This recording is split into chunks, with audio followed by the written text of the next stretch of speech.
¿Qué tal? Muy buenas noches, bienvenidos a Derechos en Pugna. En varias ocasiones el programa se ha abocado a tratar temas relacionados con nuestra niñez, con nuestros jóvenes, por ser esta un sector de la población pues de cierta vulnerabilidad justamente. El día de hoy en Derechos en Pugna vamos a hablar de un sector de los niños, de manera particular los niños de la calle, los niños que viven sin un hogar, sin un techo. ¿En qué situación se encuentran? ¿Qué problemas atraviesan? ¿Y qué soluciones podemos dar como sociedad justamente a esta problemática? Bienvenidos.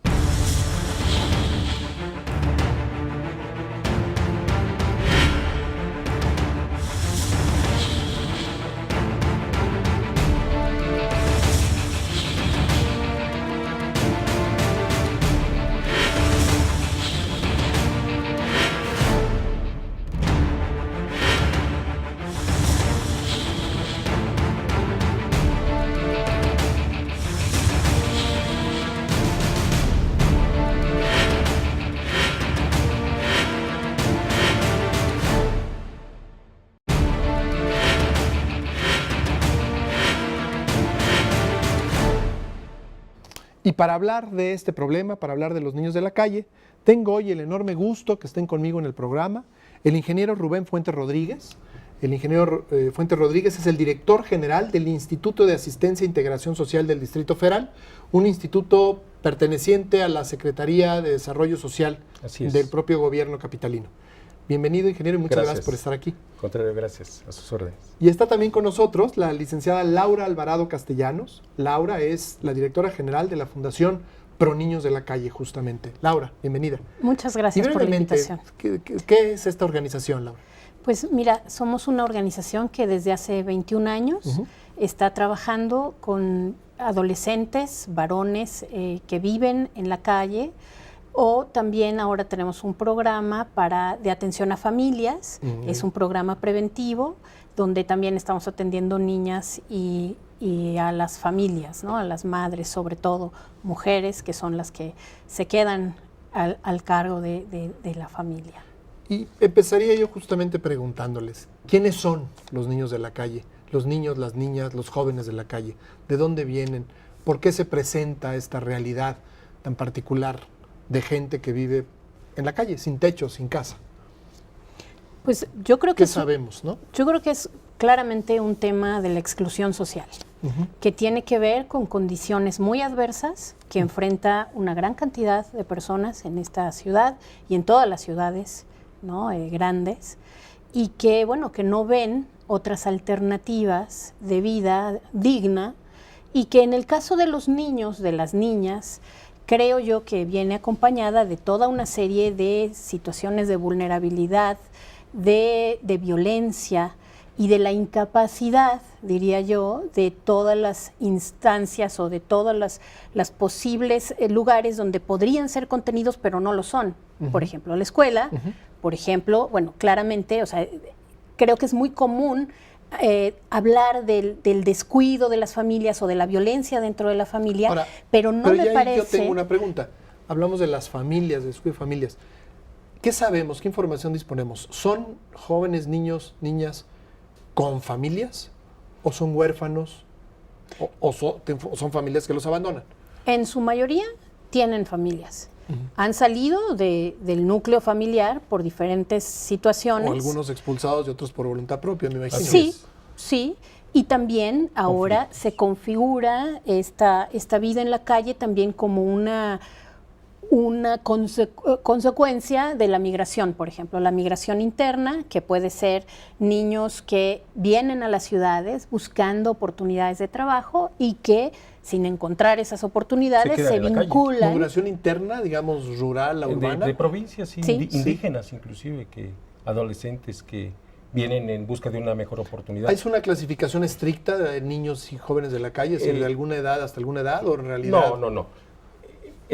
Nosotros hemos, como diagnóstico, el IASIS, el instituto que yo represento, atiende a toda la población de calle. Y la mayoría con algún tipo de enfermedad crónica degenerativa o alguna adicción. Nosotros tenemos, por ejemplo, datos reales, oficiales, 3,000 gentes en promedio viviendo en los albergues que manejamos, 10 albergues. De esos, de 3,000. esos, Yo tenía un dato de que la asamblea en el 2013 decía que había más de 14,000. Estos son datos, lo podría decir, No lo muy podría decir rigurosos. abiertamente, sin fundamento. Esos son los que dicen que viven en la calle. No hay un censo oficial. No hay un censo. Porque Hay además es conteos. una población dinámica. Me imagino que Exactamente, muchos que viven en la calle Hoy viven eventualmente aquí, pueden mañana- dejar de vivir en la calle y irse con sus familias, Ese es el fin principal, la meta del YACIS y de todas las organizaciones, lograr la reinserción social de esta gente. Pero si combinamos un dato que se habla mucho, creo que es del INEGI, que me parece, si no me equivoco, que 1 de cada 4 o 5 niños sufre violencia intrafamiliar. Esa es una de las vertientes por las cuales llegan los niños a vivir a la calle. O sea, violencia familiar, prefieren la calle a seguir siendo víctimas, ¿no?, de su propia familia. Adicciones, pobreza también es un factor que orilla a que los niños jóvenes o adolescentes puedan vivir en la calle.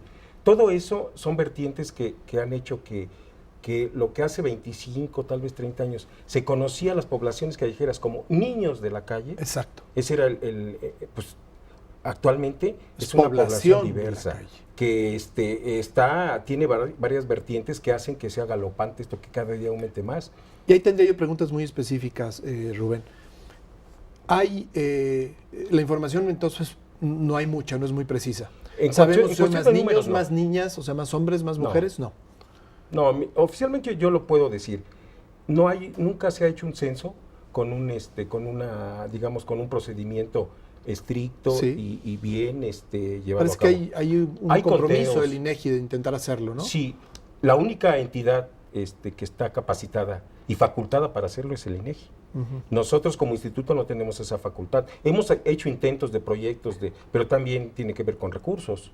Hemos hecho conteos que las organizaciones, Sí. como es el caso de ellos, nos han ayudado a hacer conteos. Son muestreos. Y una pregunta, por tanto, sabemos poco de fluctuaciones a lo largo del tiempo. Si había más, si hay más ahora, eso realmente es difícil saberlo. Sí, aunque sí sabemos que se agregan, digamos, al número de niños que están viviendo en la calle, pues otros niños que, migrando también internacionalmente, están llegando a las ciudades. A eso iba Y ahora. que no están Es un acompañados. fenómeno urbano, obviamente. Y siendo un fenómeno urbano en México, se concentra principalmente, me imagino, en nuestra super mega ciudad, Así es. en la capital. ¿Pero los tenemos en otras ciudades? Sí, tenemos niños reportados en ciudades como Guadalajara, Así en es. Puebla. Conforme la ciudad crece, Sí. el problema Así es. se Exactamente, es presenta. urbano. Entonces sí se concentra en las ciudades como Ok, y bien si nos dice ella. concentramos simplemente en el Distrito Federal, estoy muy preguntón, oye, normalmente No, los está dejo muy bien. más, No, así pues. que hablen. Sí. Pero si nos concentramos más en el Distrito Federal, ¿se tiene, no sé qué tan exacto, un mapa de en dónde está concentrada la mayor parte de esta población? Sí, el YACIS sí lo tiene. Nosotros tenemos un programa permanente las 24 horas, los 365 días, que es el de atención social emergente, que trabaja a través de brigadas, que visitan ofreciendo los servicios de asistencia del instituto para que vayan a vivir en lugar de la calle a nuestros albergues. Pero no se les obliga. No, eso Aún es muy siendo importante. Qué bueno menores que de lo edad, mencionas. aún ¿eh? siendo menores de edad. No. A ver, también el YACIS no tiene la facultad Ujú. de recoger un niño de la calle. Tiene la facultad de sí reportarlo. Para eso existe el programa del DIF, Hijos e Hijas de la Calle. Ajá. De la ciudad, perdón, Hijos e Hijas de la Ciudad. Ellos sí tienen como entidad, el DIF, sí hacer la atención y el recoger, por decirlo así, al niño de la calle y llevarlo a una instancia. Primero, como es menor de edad, tiene que pasar por una instancia legal, determinar su situación legal. Por supuesto. Nosotros tenemos un albergue de niños y niñas, pero nosotros no los recogemos de la calle, como lo acabo de mencionar. A nosotros estos niños nos los dan para los cuidados, para otorgar los cuidados a través de la Procuraduría. Cuando la Procuraduría determina su situación legal y que los familiares creo que hasta segundo... violencia, Exacto. las múltiples Y situaciones. que no se quieren hacer cargo los familiares, entonces voltean a las instituciones como las de ¿Puede la ellas. familia directamente acudir a un albergue y para decir cuídenme a a un hijo? No, en el caso de nosotros no lo aceptaríamos. Tendríamos que tener ya la orden de la Procuraduría para decir, ¿sabes qué? Te otorgamos los cuidados de Asís, de este niño, de este menor de edad. Como organización social, ciudadana, ¿cómo se le entra a este problema? Porque es una población muy diversa, de distintos tipos de problemática. Ustedes como organización, ¿qué hacen? ¿Cómo ayudan? ¿Cómo asisten? Pues mira, justamente nosotros tratamos de tener un enfoque de derechos y no de asistencia. De acuerdo. Me parece fundamental eso porque es la clave para saber por dónde tienes que caminar en el sentido de restituir los derechos.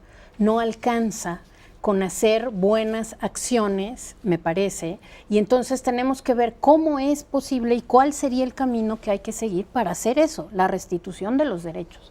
Y lo primerito es contar con que son sujetos, que no puedes de ninguna manera violentar en nombre de... hacerles justo lo que claro, estábamos diciendo. de la que ayuda. Si están ya en una situación de salud delicada, ahí no puedes contar con el consentimiento de los familiares. Entonces, me imagino que a veces no atenderlos significa dejarlos morir. Obviamente ahí, si está en riesgo la vida, lo primordial es preservar la vida. Sí, pero realmente creo que también es un derecho. tenemos que reconocer que estamos muy lejos de poder garantizar justamente el ejercicio de los derechos, porque aún con la mejor voluntad, los pasos que se dan efectivamente para que podamos hacer cosas. Mira, te cuento una historia. Uno de nuestros chavos atendidos estaba en un proceso de desintoxicación, que es una de las cuestiones que hay que atender ciertamente con los chavos que viven en la calle, y salió de este lugar, nuestro educador lo acompañaba para ir a nuestro centro de día. Tenemos un centro de día porque creemos que la institucionalización no es la respuesta y que no responde, digamos, desde el enfoque de derechos a esta idea de restituir derechos. Entonces, tenemos un centro de día. ¿Qué pasó? Pasó una ambulancia y lo atropellan. ¿Cómo? Lo atropellan. Y lo llevamos a servicios de salud, que en efecto el Distrito Federal tiene toda una serie de dispositivos que permite que un chavo sea atendido en un hospital. Pero nosotros no tenemos la autoridad legal, no somos quienes tenemos los cuidados y atenciones, y por tanto, de pronto, ni siquiera podemos entrar a visitar a ese niño. Entiendo que es un universo muy complejísimo. Amplio, muy complejo. Entonces, el hacer una crítica a las instituciones estatales, ya para mí es buena noticia que existen, pero es también complejo. Entonces, antes de decir que también o no, y haciendo un examen, un diagnóstico tal cual, existen los recursos adecuados para atender este problema o no, yo quisiera preguntarles más bien, ¿qué tipo de problemáticas enfrenta esta población? ¿No? ¿Cuáles son las registradas, las más claras, las más visualizadas? Nada más que antes que me contesten, vámonos a un corte. Correcto.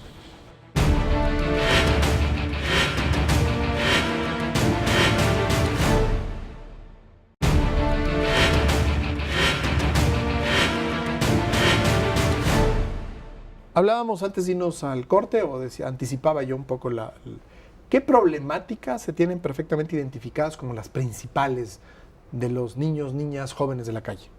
No me meto con otro tipo de población, porque ahí sí me parece, sobre todo los adultos mayores, pues ya es una problemática también muy particular, enfermedades que tienen que ver con la pérdida de conciencia, etcétera, etcétera.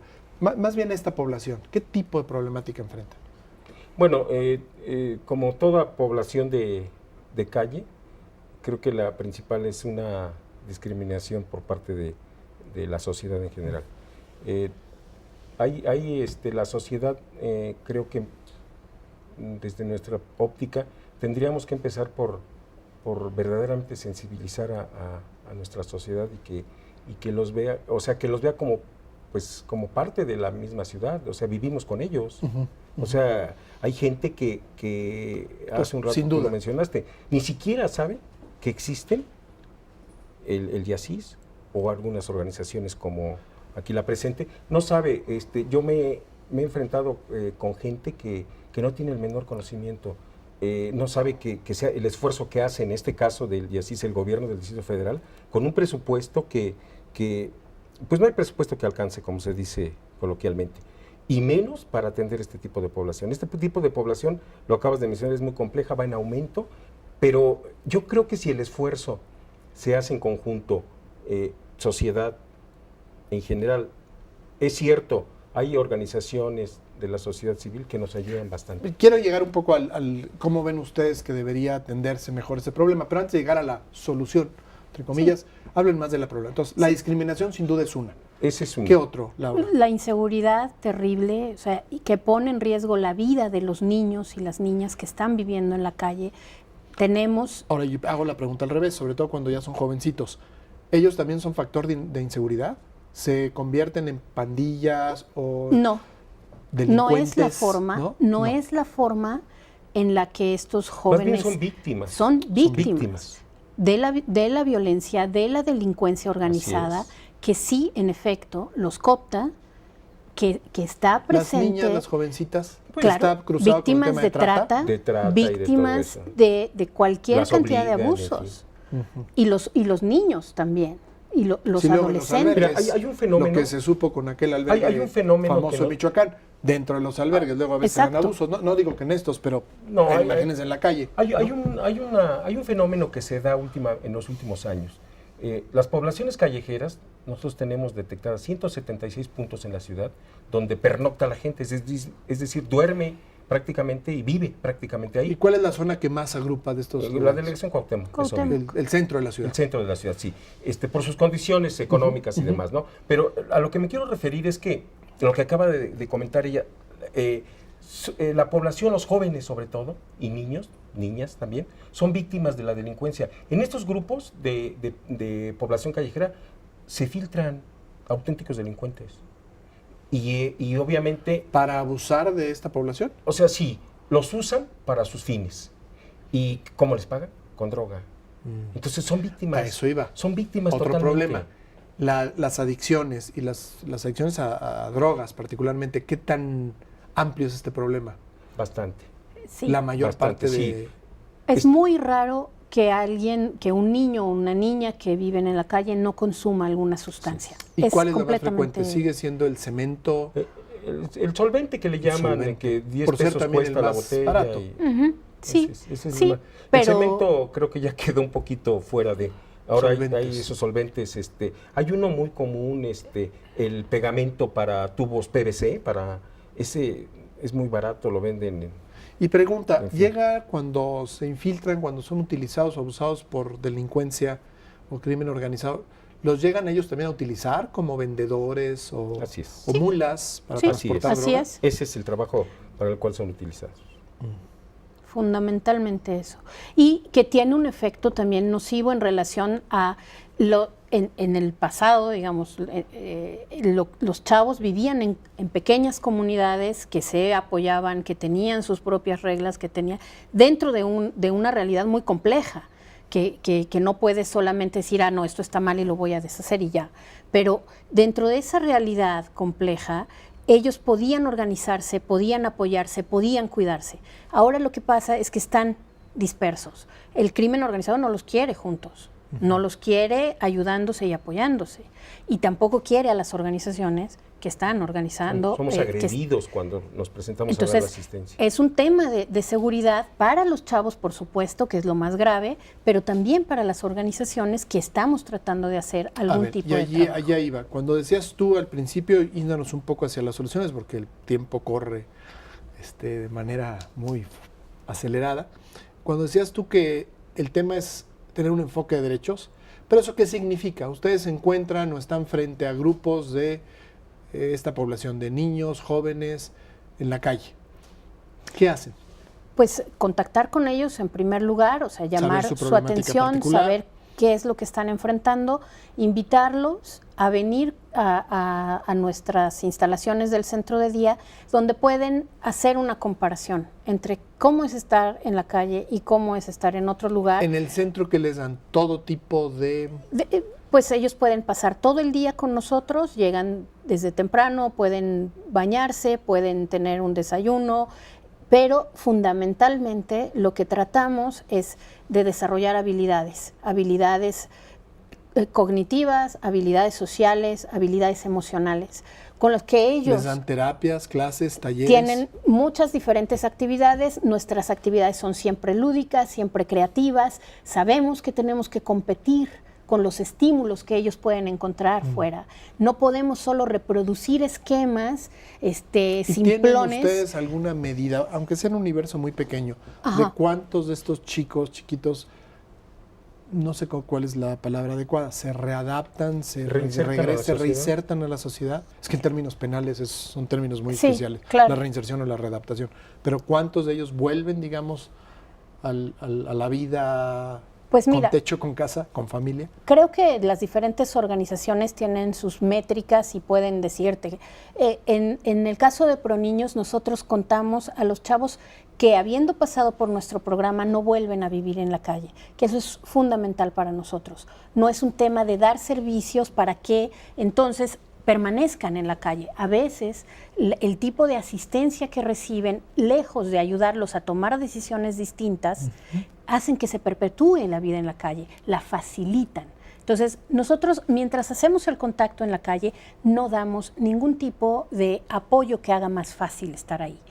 Ellos pueden ir al centro de día, ahí tener experiencias, ahí tener reflexión sobre su propia vida, detenerse un poquito y decir, en este momento que no estoy consumiendo, soy capaz de hacer otras cosas. Pero dinos, Laura, Y, llevas 21 digamos, años en esto, 82% de los chavos que han ya vivido llegan al este centro, proceso No regresan a no vivir. regresan a vivir ¿de en la verdad? calle. O sea, Y es eso- un éxito enorme ya Sí. hacerlos que vayan al centro. Y en estos, digamos, estos años que llevamos de trabajo, tenemos registrados 889 niños que han dejado de vivir en la calle. ¿De un universo de cuánto? De un universo hemos tocado en estos años probablemente a 1.400, 1.500. Ok. No, Y pues está muy bien. estas estadísticas no son tan optimistas para el YESIS. Nosotros tenemos, decía hace un momento, 3,000 personas viviendo en nuestros albergues, en donde también nuestra meta final es reinsertarlos a la sociedad o a su familia, cuando tienen las redes familiares. También tenemos Si son mayores de edad, ellos en cualquier momento pueden abandonar. Sí, son de el puertas albergue. abiertas. Los niños no. No, los niños no, porque los tenemos sus y además cuidados. hay un mandato judicial. No, pero de los 10 CAIs que tenemos, 4 son de puertas abiertas. Obviamente, donde tenemos los enfermos con algún problema mental, Sí. no son de puertas abiertas, porque corren más peligro en la calle que Sí, estando claro. con nosotros. Tenemos, de los 3,000, cuando menos 1,900 personas tienen problemas mentales o algún problema de adicción. Híjole, enorme. Entonces, los funcionales sí les damos, hablando de sus derechos, les damos, tienen derecho al trabajo. Nosotros tenemos 3 programas que le llamamos autogenerables. Tenemos una panadería, una tortillería, donde se les enseña el oficio de la panadería, tal vez no es oficio, pero se les enseña a hacer tortillas, y un autolavado, que generan ingresos y se les paga a ellos una beca. Muy bien.